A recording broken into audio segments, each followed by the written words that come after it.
why do you think is the yantra so relevant at this point of time? Why should one person care about it? But I think there are two things.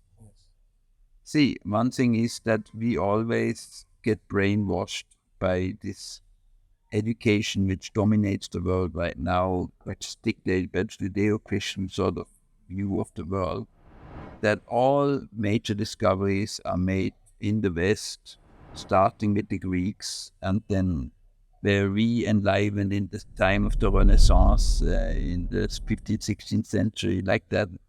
And anything else which is from the East, from India or elsewhere, is not considered to be of any relevance. And this monument here is very big proof that this is simply not the case. Because, well, it has been built not that long ago, 3 years ago, about, but the whole knowledge of it, this yantras, is there embedded in the text, in the Vedic texts, and which show that they knew a great deal of how the earth moves. They knew everything basically, very precisely. I mean, this is mind blowing what you see here. And that should be studied in depth, and everybody will then understand that, first of all, the earth is round and was always round and is important, is not flat, and all the things which goes around again in some people's head, because these yantras wouldn't work if that would be the case, number one. And number two, it made with such a precision that you actually are surprised how could they do that. For example, if you look at the Samrat Yantra, which is just behind us. Now this hypotenuse is exactly at the angle what is the latitude of Jaipur. Yep.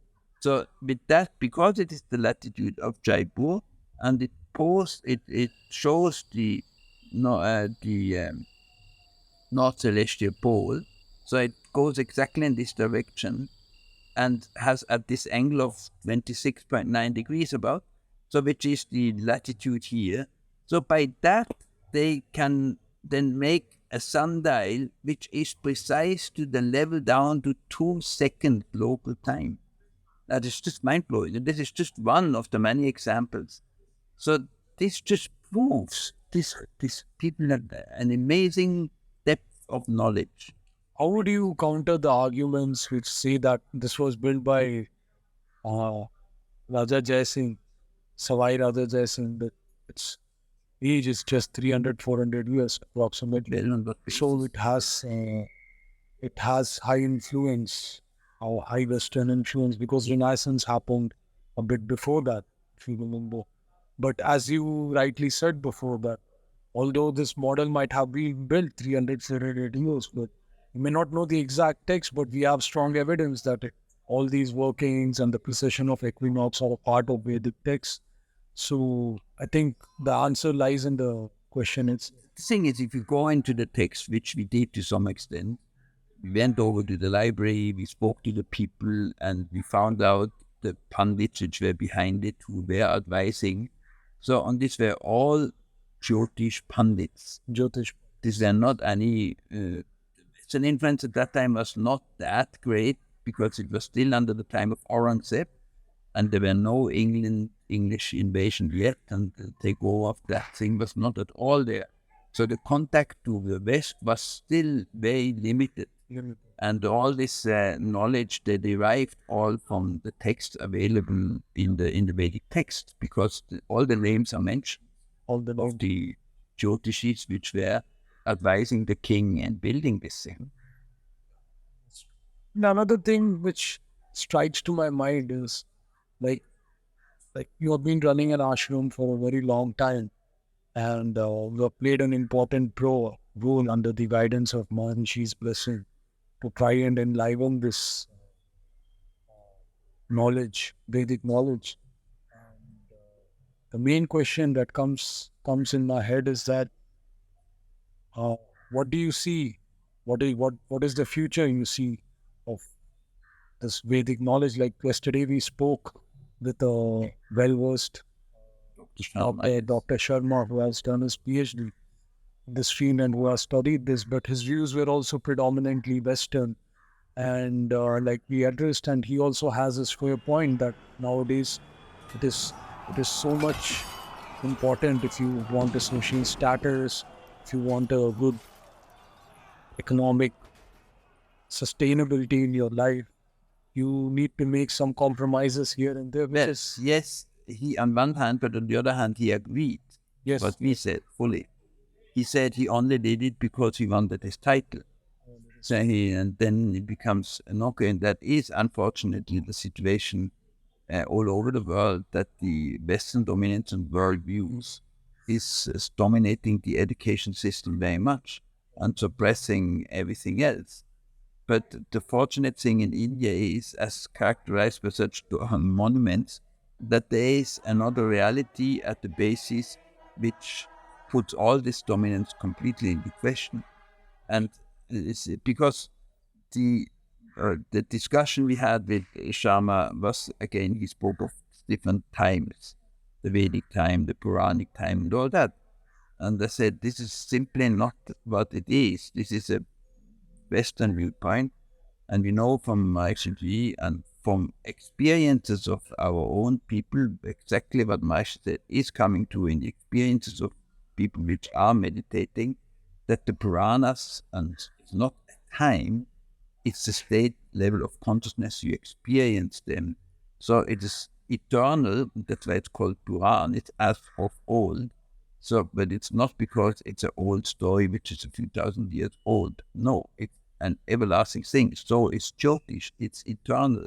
You see, another point is also the confusion we had with the markets. So we know when we look up that and the equinox starts somewhere 1 year. in May Yeah. and not in May. So now there is this Sayan and Narayan. Sayan, the Sayan year is looking at it from the point of view that May starts with the equinox. And that's how everything is done here. But we know it is not like that. So then the question comes, why did they not use Narayan, which is actually reflecting is this a Western influence? And we wanted to see in the literature, but it is in the possession of the king, and it's not the need to get there.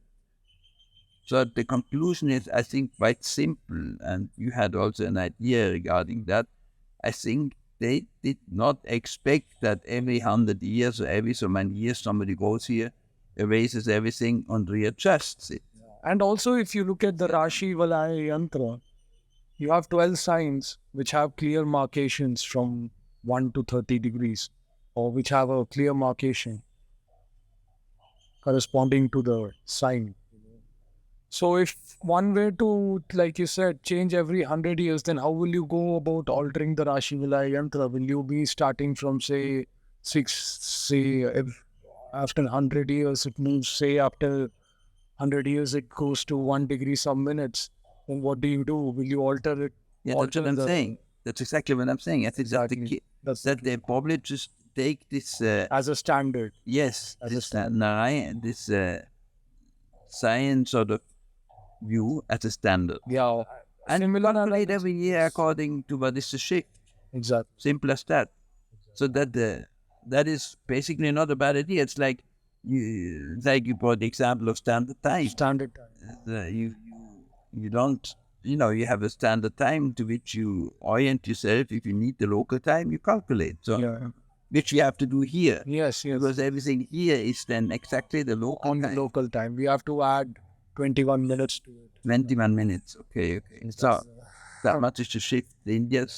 India's standard time is somewhere near Varanasi. We are very much to the west of Varanasi. So yes, that is. So that is the thing. Like if we were to imagine wearing watches, the watchmaker can only design according to the standard time. If you were to design for every local time, then it would be a headache. On one hand, it would be great for his business. On the other hand, I think that he wouldn't want to go through the headache to just make his business successful. So I think it's just practical. That's all. And for any calculation, you add what is called the Islands.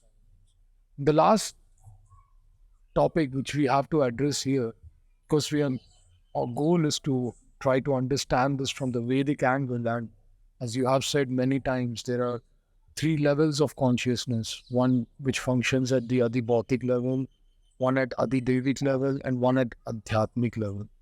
So I like we were like even Maharishi ji had said that these instruments were not just designed for buddhi vilas or for at the bautic level. They are also meant for Yeah, that's the beauty of form Ashutosh. And in this connection, I can only recommend that everyone who is getting into this study of astronomy and what is the basis of it, you also listen to Carl Stone's course on the Vedic Observatory, yes, where he emphasizes that it is basically more just for the structure it gives to the consciousness by having a visual meditation, so to say, yes, by seeing these instruments.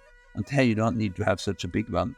But this, of course, was built and had a big practical value for measuring and calculating and making calendars at that time. yes, From that point of view, that now is maybe not that much needed. We have different instruments to do this calculation. But still, I cherish this thing tremendously because it just is a monument of wisdom which is there in the Vedic text since times immemorial. times.